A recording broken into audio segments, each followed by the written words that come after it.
morning. I won't make you see me eat this time, but I wanted to talk about this. I opened up the zucchini, or the zucchetti that had started to excuse me. I opened up the zucchetti that had started to rot, cut off the rotted part, and I decided to cook it. I got a couple of different things. The last one, it had the longer strands.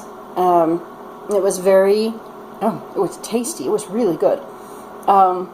So when I did this one, ran into a couple of interesting things.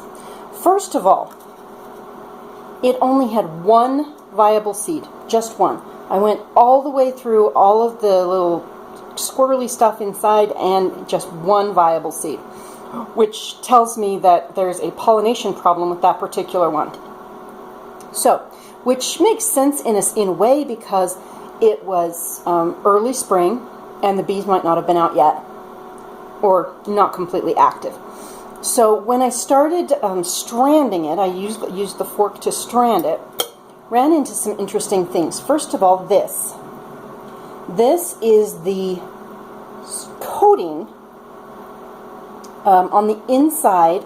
This is where the stuff was attached for the strings, for the seeds. All of the strings and goober stuff that was inside, it was all attached to this.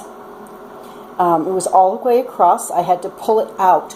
And I wonder if that is why some Peppo squash appear not to have the stranding habit, because they have this in between the strands and the seeds. So that was the first one. And the second one was that this stuff is just, the strands are just tiny. They are, some of them are just like fractions of an inch long. I've got one here on the plate that's like 1/10 of an inch long. You can tell it's a strand, but it's really not stranding the way you would expect with spaghetti squash. So those are some interesting changes, and I'm going to keep track. I am keeping that one seed just for, here's another piece of that weird thing.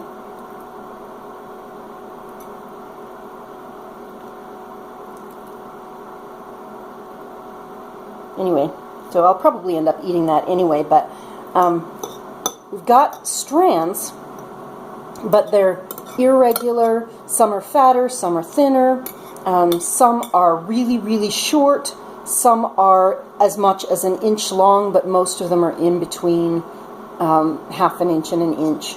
So this is probably not a good option for keeping seeds for the project, but it still tastes okay. It actually tastes like a zucchini, so it's very mild, and it doesn't call attention to itself, let's put it that way. So this is the fourth one that I've opened up this season, I think.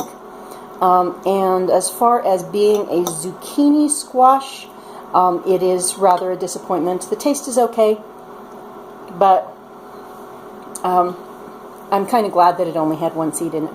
Talk to you later.